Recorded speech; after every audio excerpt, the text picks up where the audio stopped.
Hey everybody, Sayre at Nova. This week we have a 1965 BSA Clubman.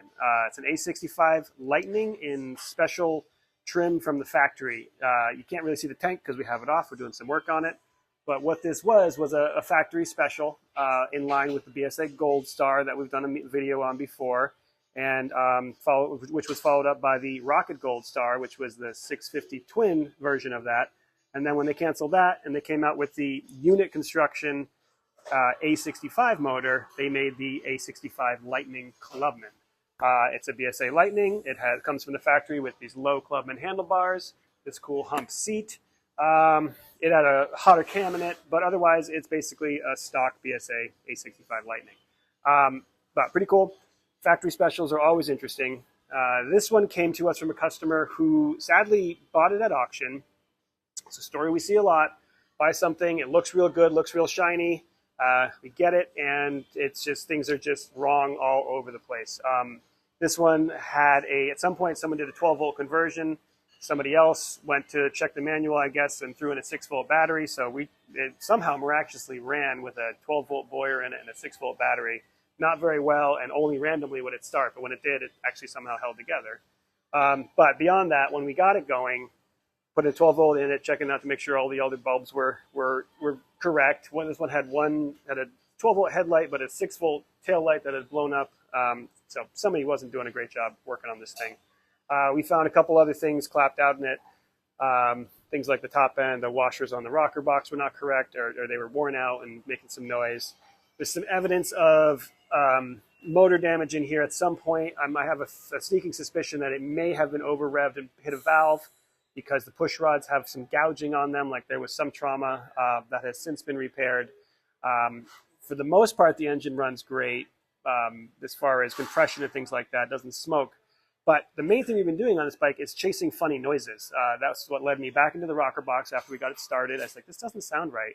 Looking for stuff, found the Thackeray washers were wrong on the rockers, and then still wasn't quite right. So we took apart the primary side, because a common thing on Lucas alternators is that the rotor will separate from its inner hub and rattle around and make a ton of noise, and you think your motor's going to blow up. And it's actually a pretty cheap and easy fix.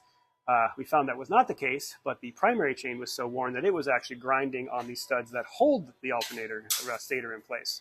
So we changed that, put in a different clutch because the clutch was missing a tooth, just broken stuff here and there, and then put it back together, still have this funny noise. So what we've done this time is taken apart the timing side over on this side of the motor, and the camshaft is run off of a set of gears. You can't see it because you got it back together, but your crank comes out here. There's an intermediate gear here, which runs which would be the points on this, has been converted to a Boyer electronic ignition, and then the cam is up here. What it sounds like, it sounded like grinding, sort of, but we didn't see any evidence of grinding. So what we realized was happening is that the actual intermediate gear is bouncing back and forth a ton. It's got a ton of play in here.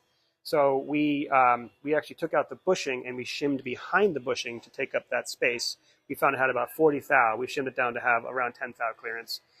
So if that works, this bike can go home and probably have another good long stint of life before we have to see it again. If that doesn't work, my only other thing that I might think is that in the trauma that happened when those push rods got dinged up, the cam itself and the followers on the cam actually got damaged too, and that's what's banging around and making a bunch of noise. That would require a full engine rebuild, and we would be doing it in the wintertime coming up, in which case we'll probably have another video about it. So lots of stuff you can get into on an old bike. When you buy something sight unseen at an auction, we see it more and more. I mean, we love the fact that sites like Bring a Trailer and eBay are really helping bikes get good prices and get into collectors' hands of people who are really going to take care of them. But you really got to look out, because a lot of people are taking advantage of that.